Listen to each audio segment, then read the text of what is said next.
tomography have actually shown decreased activity in premotor and superior frontal cortex, areas that control attention and motor and activity. So also some interesting kind of potential testing later in the future, hopefully we can kind of get to. Yeah, but the frontal cortex developed later than other areas of the brain involved with emotion desire. Like I said, the neocortex actually develops based off of motor events, movement, the biggest drive to our brain. Okay, the frontal cortex deals with focus and attention, is also the same area of the brain that controls movement. It's our motor cortex, and so it actually developed at the same time. Whether you look at created or evolved, when we went to walking on 2 feet, we needed a larger frontal cortex to coordinate our body. And then that allowed for increased focus and increased attention and increased higher functions and abilities. So if you look at it, as long as we're in gravity, we have an unlimited power supply to drive that brain. And so that's where movement is huge for driving the brain. I get into, look at movement and the lack of movement and how ADD and attention issues developed along with, like the VCR, okay, and TV and other aspects. On average, how many hours of TV do you think the average school-age kid watches in a day? 4 or 5. Any estimate? 8. Average was actually 4. Okay. Now that's, if you look at it, my kids watch none. Okay, at least Sunday through Thursday. Okay, I got to start off a little story here, but my oldest, first grade, third day of school, get a call from the teacher. I'm very concerned about Jake. I work with kids with developmental issues, and I work with my son, and he's perfect. He could have had this is some with his. He was over focused on certain things and under focused on other things, and so my wife would do. I mean, I not blame my wife, but we would turn the TV on sometimes. We're making dinner and getting things ready in the evening, and we actually, I tell parents, eliminate TV through that week, and so we actually cut out TV completely, Sunday through Thursday. Crying, fussing, whining when we first did, absolutely. Okay, but it's amazing when you have it set, have it structured, have it written out what the rules are. Friday has turned into the most amazing day for my kids. Thursday night we watch TV tomorrow, we do video games tomorrow, so we have no screen time, which includes everything unless it's something educational or school related. Sunday through Thursdays, or Sunday night, we usually do Sunday morning sometimes. It's amazing how it's turned into this big happy thing that come Thursday they're so excited for Friday to be coming. So it's something that, yeah, TV, the lack of movement, that occipital brain is where lobe is where your visual stimulation comes, which is further back, okay, which is the complete opposite side of that frontal brain. Okay, vision also drives more midbrain functions, which tend to be more aggressive areas. So it's something that yeah, movement drives the brain. I do a whole workshop on development, childhood development, and movement and activities and that kind of thing. So, yeah, brain balancing, that's what I really work with, is improving how the brain works. Right versus left, frontal versus areas further back. We really see an unevenness of skills. It's amazing how many kids I get in here that have an A in one subject and an F in another subject. That then be amazingly creative with different things, but then can't do basic math, okay, or can do amazing with certain math things, but just fall apart when it's social studies and artistic and history and those kind of things. So you see a huge unevenness in skills, and it can be right brain is working great or left brain is working great, or differences we get into, and that's where I get into working with a lot of kids and trying to diagnose what part of the brain may be working, what areas of the brain may not be working. Okay. But that doesn't necessarily mean it's ADHD, or does it? They may be labeled that. People love to have a label, and that's the hard part. Is you get into, will I tell someone it's ADHD or ADD? Usually no. I'll diagnose, because that's more of a group of symptoms than it really is. You get to, you don't tell somebody, well, you have a runny nose. You want a kind of a cause. So that's where I want to figure out, well, what's causing these issues with inattentiveness or issues of focus. Okay. And so what we try to do is diagnose how the brain is working and come up with treatments to improve how that brain is working. Okay, it's really what's called functional disconnection syndrome. There's actually, it's kind of the new term that's coming out to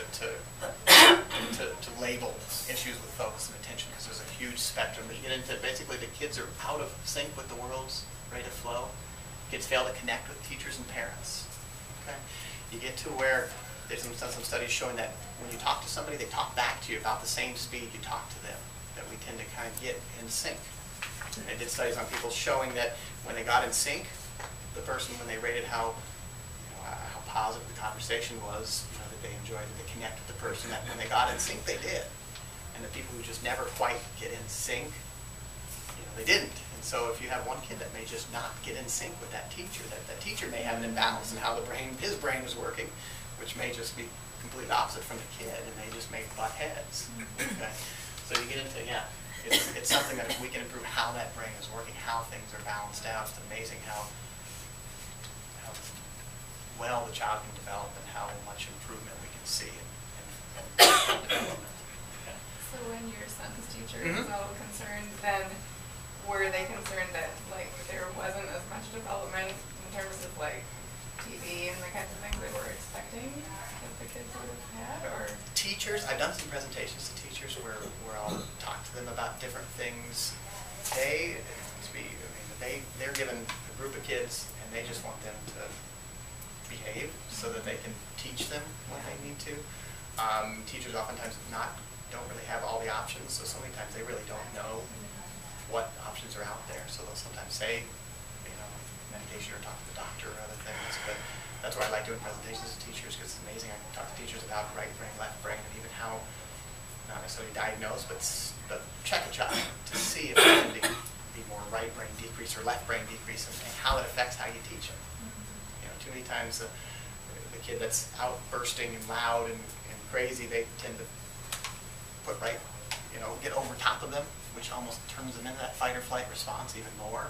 Whereas they tend to do better if you put them on a stool a little higher. Okay, so it's something that you can do different things. Whereas the child that tends to be quiet, if you get quiet, get down low with that child, they're freaking out because suddenly they're in charge. They almost do better if someone's on top and over, but we tend to be the opposite with how we treat those kids. Okay, so it's kind of, it's kind of interesting with that. But typical right brain functions, associated problems when taken to extremes, you have the typical ADHD kid, the kid that parents and teachers just don't connect with.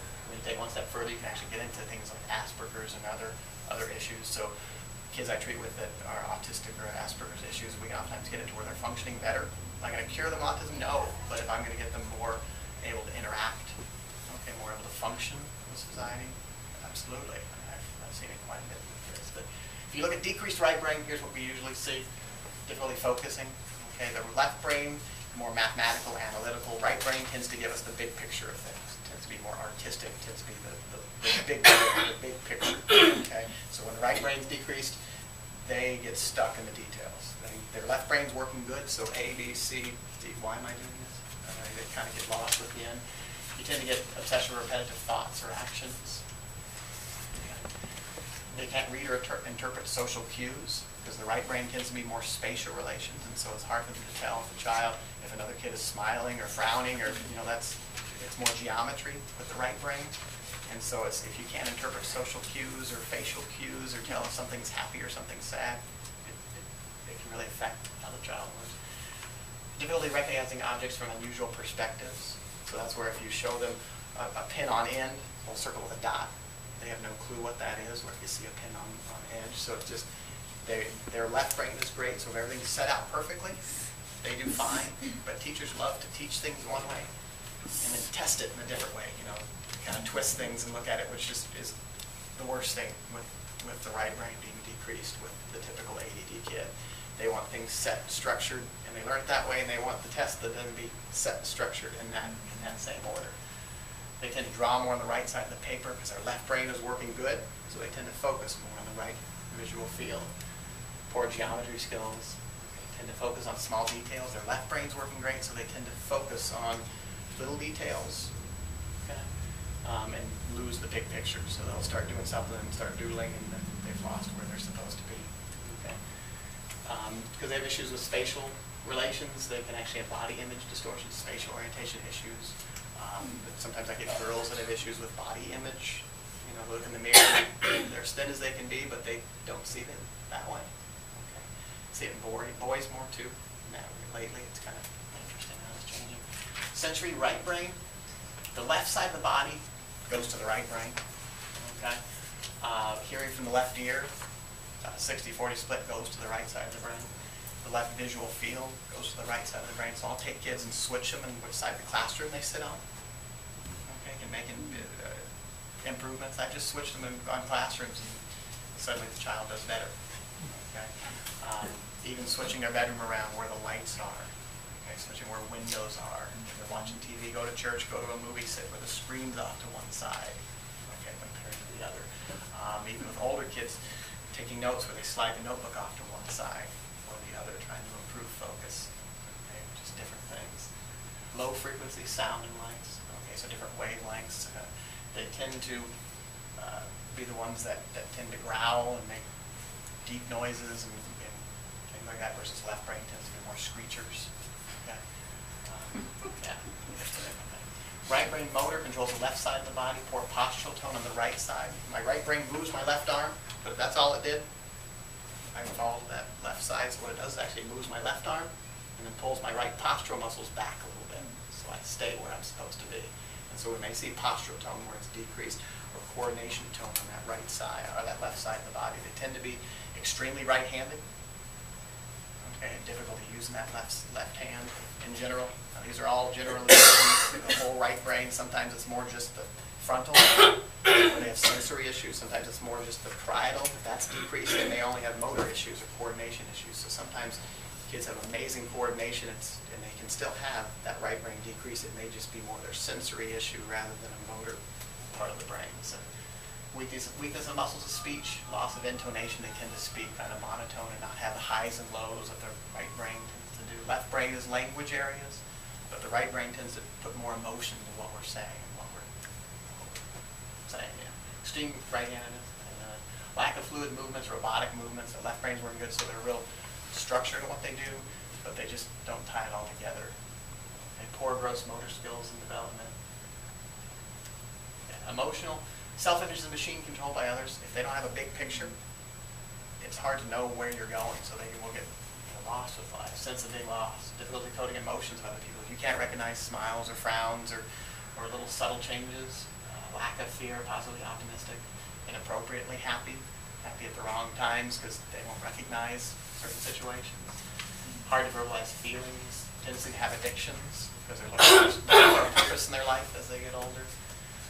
Of course, difficulty with interpersonal relationships.